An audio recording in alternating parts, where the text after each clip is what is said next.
watching. Cami, you're most recently heading up product design at Moonpig and have recently finished your MBA as well. So why don't we go way back to the beginning of your career and tell me a little bit more about your transition into product design from graphic design. Okay, to speak about transitions in my beginnings in the design world, I'd like to go even further back. When I started university, what I really wanted to do was being an industrial designer. So I did a degree that was a blend between fine arts and industrial design. So I had both the conceptual side of things and also the technical part. I know how to make most things around this room. And from there, what I really wanted to make was furniture. That's what I wanted to do when I started my design career. But from the first few roles I got, I was working for agencies, doing design for branding, for marketing agencies, advertising agencies. And from there, after a few years of doing that as a freelance in Australia, I moved to Spain and I started working for a research and development group where they were working mostly with European Union funded projects.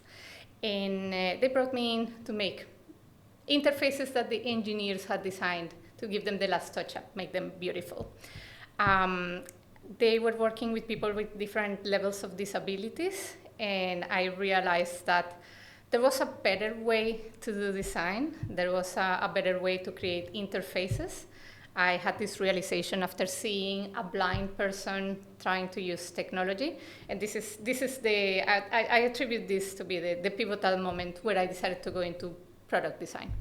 At what point did you decide that design leadership was that route that you wanted to take? So this was while I was at Pivotal. This is the first job I had in London. I joined Pivotal. Pivotal at the time was software consultancy, and they were working mainly on digital transformation projects for large enterprise clients. And I joined as a senior designer. It was at Pivotal where I got my first role as a design manager. And in that moment, I started wondering, well, what is next after design management? I'm still at a point where I can go back to being an individual contributor, or I can keep on climbing the management ladder. And I like to treat this. I've always treated career progression as a design and research project. So I went back to the question: what is it that I'm trying to solve? What's my goal? What am I trying to do? So what I'm trying to do is create the best design out there, create great software, create great products, and products that can improve the lives of users. And I realized that as an individual contributor, this was much harder to do.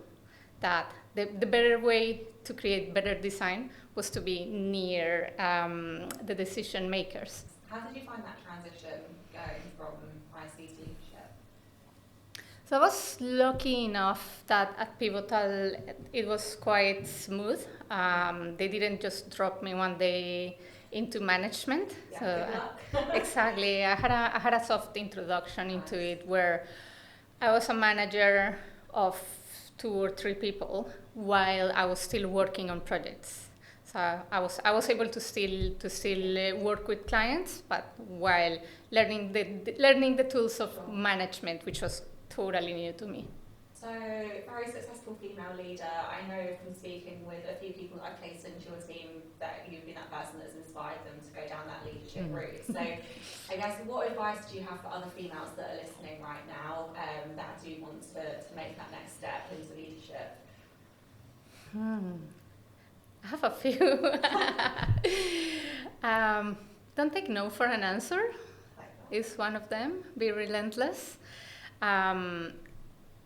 So I think one of the things I've realized between the way men deal with certain situations and women deal with certain situations, and this is certainly from personal experience.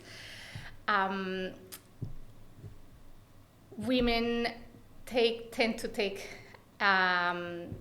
rejections so personal, whereas men, I see them in a way being a little bit more resilient or being a little bit more carefree. I certainly was this way when I started my career. I was taking rejection very personal, and I think the fear of rejection really held me back. So learning how to, yes, here's a no today, but I will keep on trying, and I will get a yes tomorrow or the next day.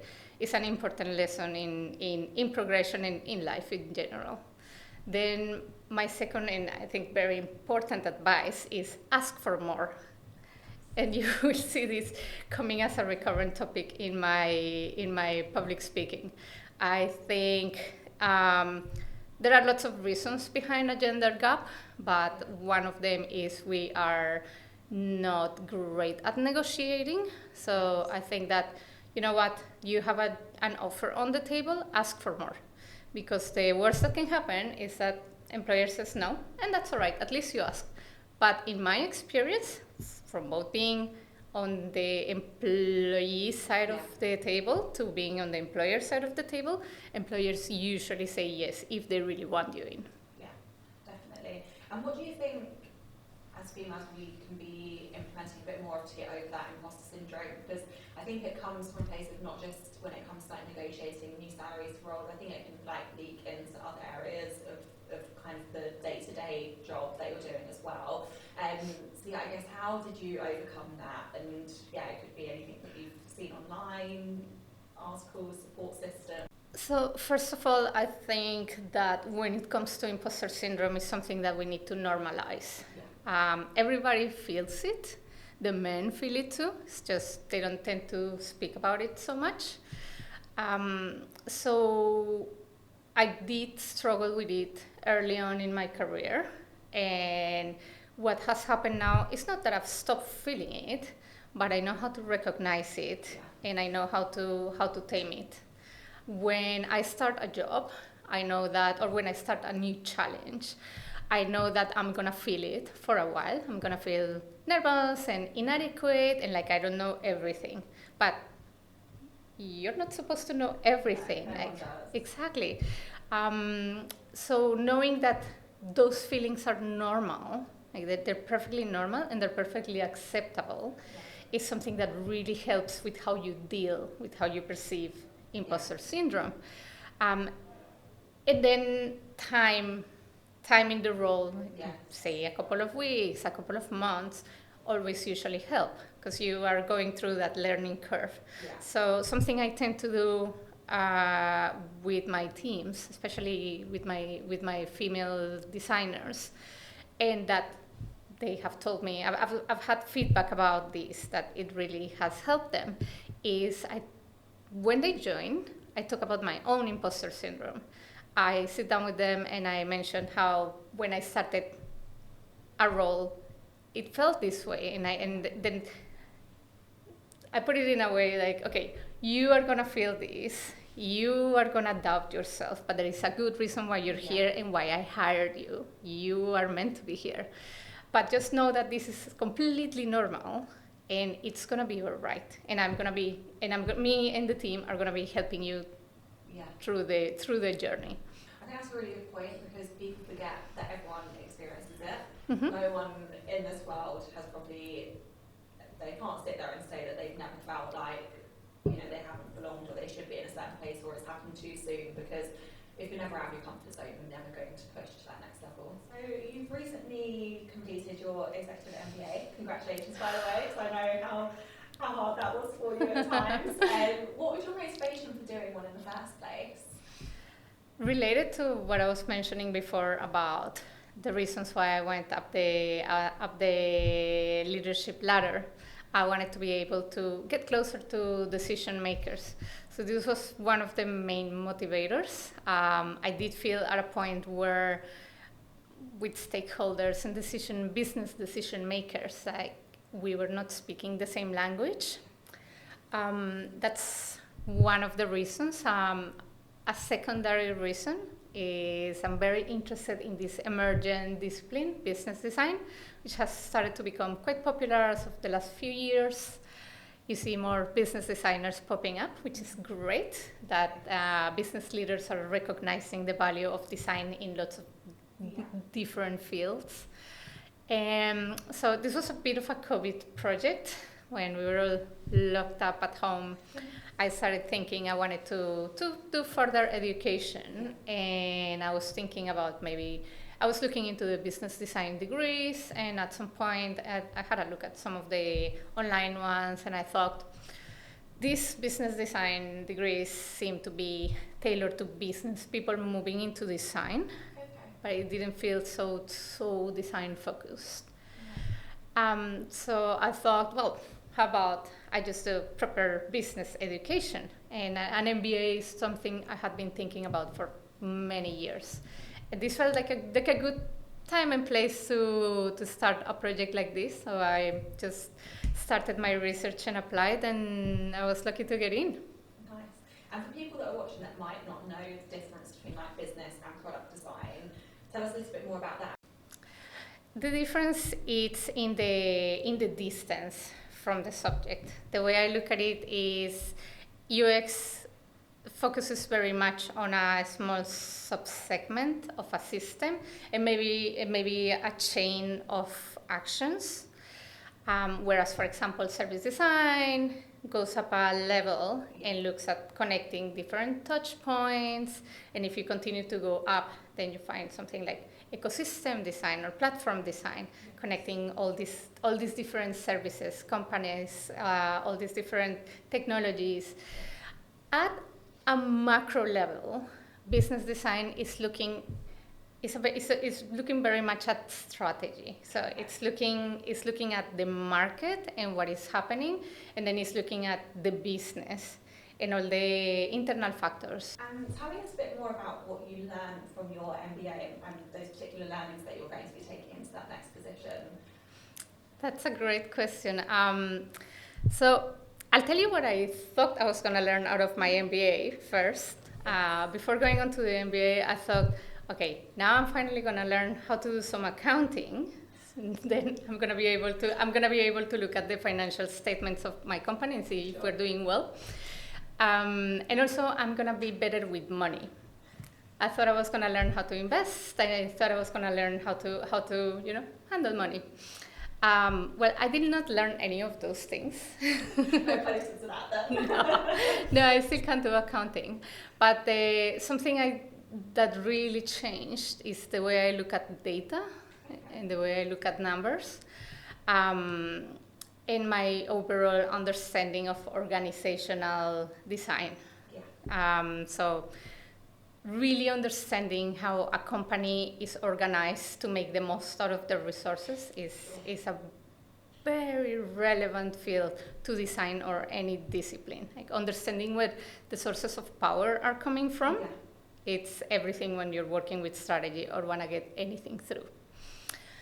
In terms of really useful learning, so at Moonpig, for example, for my first 2 years, I sat down through town halls where our CFO would talk about how the company was performing, and after the presentation, I would not know whether it was good news or bad news. I didn't speak the language. And after my first term of the executive MBA, all of a sudden I felt like, okay, oh wow, I'm understanding what you're talking about. So this is what you've been saying all along. Yeah. So when I think about that, I think if you are in leadership, and it doesn't matter what leadership of what discipline you are, engineer, a PM, a designer, you really should be familiar with those terms. Yeah. I'd recommend you go to Investopedia.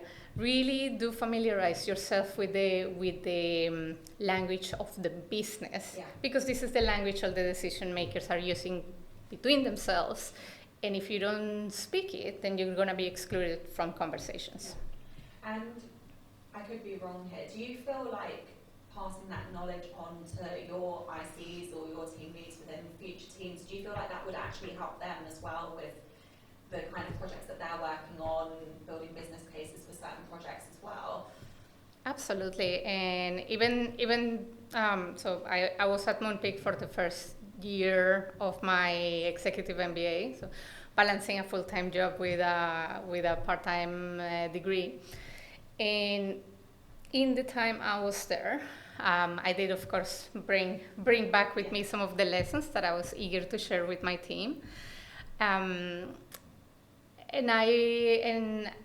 I could really see a small change in the level of interest that designers had in things that were happening in the business. For those people that are currently considering doing an MBA, what advice or pointers would you give them in going about choosing the right course for them? Just like I mentioned before, of understanding what the problem you're trying to solve, this is no different. What is it that you're looking to do? What is it that you're trying to change? What is it that you're trying to solve? If it is, for example, if the problem you're trying to solve is you just want to get a better handle on certain frameworks, or you want to understand certain processes, maybe you can do an online course. There are tons of books. There's lots of literature out there that you can use. But if you want to be more proficient, more business savvy, then probably there are different courses that you can do. I think an MBA is probably one of the more extreme ones, and then within MBAs as well, there are different types. There are some online MBAs that are certified, and I think that for being online courses, they're quite pricey, but they promise access to good practitioners. Yeah. In the reason why I picked the MBA I picked was there is certain weight associated to the institution. So I did my executive MBA at Oxford University. Yeah. So this is something that if I am aspiring to if I'm aspiring to a C-suite role, it's an MBA that has world recognition. Even my mentioning to my grandparents, Oxford University, this is definitely one of the reasons. Then networking was a big factor behind it. So you want to go to a university that will enable this access to a network of people. And mine was interesting because it's a very multicultural degree. We have people from all over the world. I had classmates traveling from Australia every month, from Vietnam. So people from all over the world that comes to Oxford once a month to get together and get their heads together. So also different MBAs have different focuses. Oxford is very much focused on entrepreneurship. Other universities are more focused on bankers and financial knowledge. So just looking into what is it that you want to get out of it, and then of course your time and resources. Were there any others that you made like applications to and had to choose between? Indeed, yes. I had three I was looking at. Oxford was my number one option. Then I was looking at Cambridge, at Judge School, and I was looking at LBS. All very good. Yeah, all very good. So there's a ranking that is released every year by, I think, the Financial Times. Okay. And it's the ranking of all the business schools around the world. And at the time I did mine, I think Oxford was like number 11, like was quite far down. Yeah. And my understanding is that the reason some of the other schools are up in the ranking is because they are measured on things like what is your salary when you leave the program.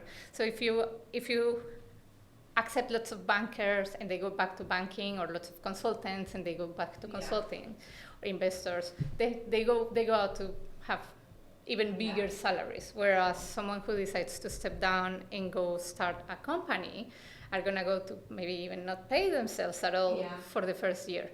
Right, that's really good to know. How did you find going back into studying as well, like getting back into that mindset? Because for me personally, I could imagine it being very tough going back to that way of thinking, writing. Indeed, it was incredibly difficult, especially because I come from a creative background, and for the last 20 years I've done, all my related education has been leaning towards the creative side. And all of a sudden I was faced with all these quantitative subjects, and after my first week where I did analytics, I came back to my manager, who's also done an MBA, and I told him, I feel like my brain is melting. How did you deal with this? And he said, it's not, I wish I could tell you it's gonna stop feeling that way. You just get used to it feeling that way. So yeah, after I got used to my brain melting, it got a lot better. Yeah, definitely. But you know what? The part of the reason why I did this is I wanted to put myself out of my comfort zone, and I wanted to get a skill that was very complementary. So yeah, if it felt too easy, then I was probably not doing it right. No, definitely. And tell me just a bit more about how you built a business case for being able to go ahead and study an MBA whilst working. Obviously, in a leadership role, it can be quite tricky to convince people to allow you to do that in the first place. I think I got incredibly lucky. With the company I was working with, Moonpig, it cares very much about diversity and inclusion, and they're constantly looking for ways where they can increase the gender diversity in their leadership. So one of the things they do is investing in their people. And when I had already been working with them for about 2.5 years when I posted the question, and I had my manager, who I mentioned, did also an executive MBA himself, be a main driver of me wanting to eventually do a degree myself. In a way, the fact that he had done it was very lucky as well, because it meant that he had lots of empathy for the challenges that come with doing a degree like this. So he was very supportive. He helped me make the case and also coached me through my application. I don't think this would have been possible without his support and the support of the company. Amazing. And there might not be this support system yet, but do you see that a support system growing, like a community where people can get advice from others that in the design industry that have gone through the process of wanting to do some more advanced education, the whole process of really getting there in the first place? No, I haven't seen anything like that. Okay. Not for education. No. Not for this kind of education. I have met one other designer with an MBA. Do you see that growing? I wish I could say that I see it growing, but I haven't seen any evidence to point that way. But I think it would be fantastic. We need more designers who are entrepreneurs, and we need more designers who can speak the language of the business. I guess the difficulty can sometimes come from a design recruiter perspective anyway. We see people that get into product design come from all types of backgrounds and not always degree educated in the first place, which is kind of that. I guess there's a bit of a limit in terms of how many people would be able to go down that path. Yeah, I think there definitely that could be a limit. There is definitely a barrier when applying to these degrees, where they look at all your education. So whatever your trajectory has been, that's largely dictates what you can do and where you can get in. How did you find balancing your MBA alongside your job at the time? It was absolutely crazy. It felt like I was spinning too many plates at once. I was lucky enough that aside from the support of my manager, I had a team that had reached a certain stage of maturity, which meant that I could step away for a month at a time, and I wouldn't come back to the shop on fire. Yeah. I don't think this would have been feasible during my first year. In your first year in a company, you're defining so many things, but the timing was good, and I was able to step away because my team already knew how to get on things, and I could trust them to look after themselves. Also, my partner was definitely a hugely supportive, and I don't think this could have been possible without all the help he provided, because there are so many things that are happening, and not only are you working full time but studying full time, and your mind, your concentration is somewhere else. And for the first year and a half, while I was trying to balance the two things at once, he was always there, and he picked up after me so much. Yeah, I think I can imagine it being really hard without having that support system, because I can only think about how overwhelming it must have been at times. Yes, it's just incredible. So definitely you need a support system around you, from your peers and your friends and your family who are not seeing you now so often, and your partner. And obviously, deciding to do an MBA is a really big decision. Like you say, it impacts so many different areas of your life at the same time, whilst trying to balance everything. For people that are considering it, what would you say are the main things that they should really think about before getting into something that it might not, like you say, be the right time to be doing that? They need to think about, as I mentioned before, what they want to get out of it, and the reasons why they are doing it. So, for example, I was always thinking, okay, maybe 5 years from now, I could aspire to a chief design officer position, and this could pave the ground for that. Yeah. But the reality is that there are not so many chief design officer positions out there. And while I was doing my interview for starting the program, for being accepted in the program, one of the questions of the recruiter was, well, what if that doesn't happen? What if you don't become a CDO? And I said, well, that really doesn't matter, because I think this will enable me to maybe be a CPO or a CEO. My ambition doesn't have to stop there. So, but you know what? Ultimately, I thought, even if I didn't change roles, this would not have been a waste of time. Yeah. Even if I stay in the exact same job, doing the exact same thing, it means that I am going to be able to do it way better. Definitely. And then, I guess, final thought, you touched on CDO next steps once you've hit that VP head of design level. How do you see the future state of product design leadership in the UK? Obviously, it's been quite a turbulent year, but do you see the eventual rise of CDO positions, or a case of more design leaders, like say, moving into CPO positions, for example? Yeah, it's with everything that is happening. I think it's difficult to make predictions. Yeah.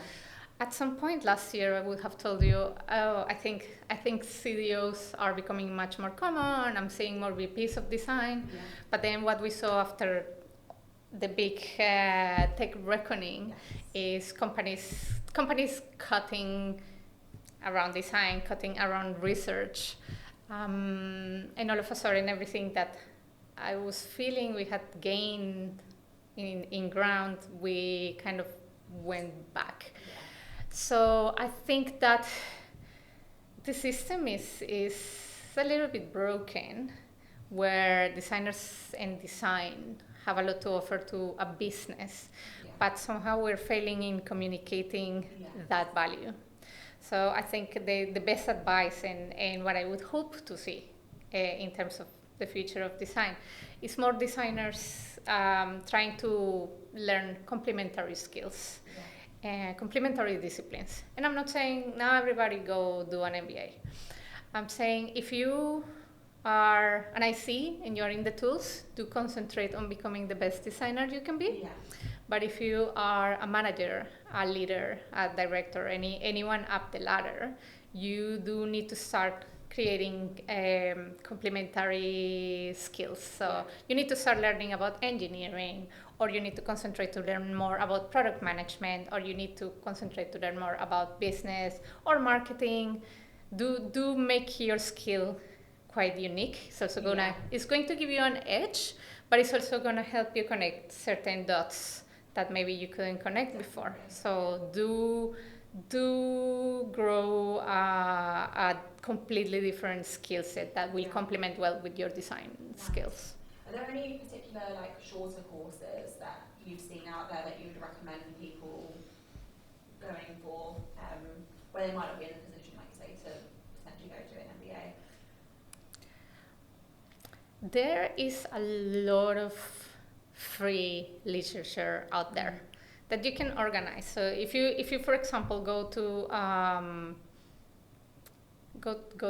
for example university, like go to Side Business School website, look at the syllabus, and then look at what kinds of subjects they are learning.